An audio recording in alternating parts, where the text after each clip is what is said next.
మంత్రి పొంగులేటి కుమారుడు భూమి ఆక్రమించాడని ఆరోపిస్తున్న వట్టినాగులపల్లికి బీఆర్ఎస్ ఎమ్మెల్యేల బృందం వెళ్లింది. అక్కడ బాధితులతో మాట్లాడిన అనంతరం కేటీఆర్ మాట్లాడుతున్నారు. లైవ్ ద్వారా చూద్దాం.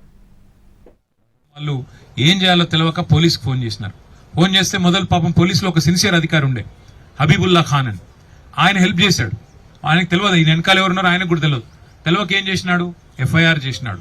ఎఫ్ఐఆర్ చేయడంతో పాటుగా వీరికి రక్షణ కల్పించే ప్రయత్నం చేసినాడు. తెల్లారే అధికారిని ట్రాన్స్ఫర్, తెల్లారే. అంటే మాకు అడ్డం వస్తావా, మేము భూములు కొల్లగొడుతుంటే 1000 కోట్ల భూముల మీద మాకు కన్నుబడితే అధికారంలో ఉన్న నేను నాకు అడ్డం వస్తావా అని చెప్పి రెవెన్యూ మంత్రి గారు తెల్లారే ఆ నిజాయితీ పరుడైన అధికారి, ఆయన మామూలు అధికారి కాదు, ప్రెసిడెంట్ మెడల్ ఇంకా ఇతర గౌరవ మెడల్స్ కూడా పొందిన అధికారి ఆయన నిజాయితీకి. అట్లాంటి అధికారిని హబీబుల్లా ఖాన్ ని తెల్లారి వరకు ఎత్తావతలు పడేసినారు. అప్పటి నుంచి ఇప్పటి వరకు బెదిరింపుల పర్వం కొనసాగుతూనే ఉంది. వాస్తవం ఏంది అంటే ఈరోజు 60 ఏళ్లు వాళ్ళ చేతుల్లో ఉన్న భూమిని కూడా ఈ దాదాపు 2.5 ఏళ్ల కింద ఆయన మంత్రి గారు ఆయన అధికారాన్ని అడ్డం పెట్టుకుని, రేవంత్ రెడ్డి పలుకుబడిని అడ్డం పెట్టుకుని, ఇద్దరి యొక్క వ్యాపార భాగస్వామ్యాన్ని అడ్డం పెట్టుకుని ఈ రింగ్ రోడ్ కవతలనేమో క్రషర్లు నడుపుతున్నాడు అక్రమంగా. నేను హరీష్ రావు గారు బయట పెట్టింది రింగ్ రోడ్ కివతలనేమో ఇవాళ వ్యాపారాలు కాదు, ఇది అరాచక పర్వం.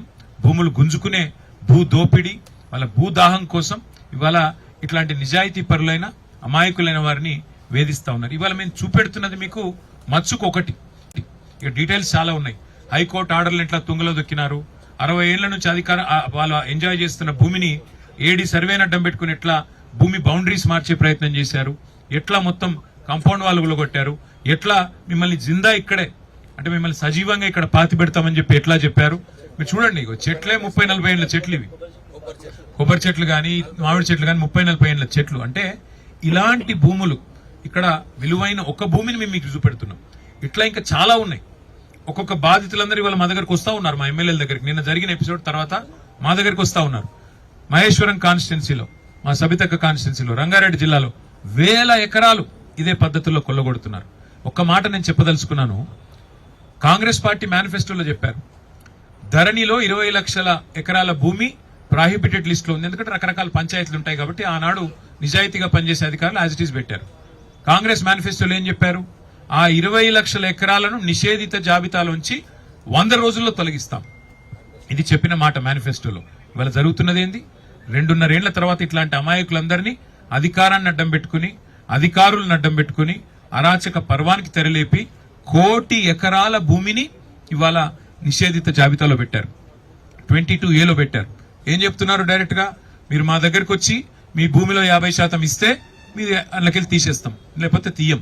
ఏం చేసుకుంటారో చేసుకోపోండి, ఎవరికి చెప్పుకుంటారో చెప్పుకోపోండి. సతీష్ షా గారు చెప్పిందంతా మీరు విన్నారు. ఇప్పుడు పల్లవి షా గారు వారు हिंदी में और तेलुगु हिंदी जो भी इंग्लिश व्हाटएवर यू हिंदी में बोल दीजिए, जरा बोल दीजिए हिंदी में बोल।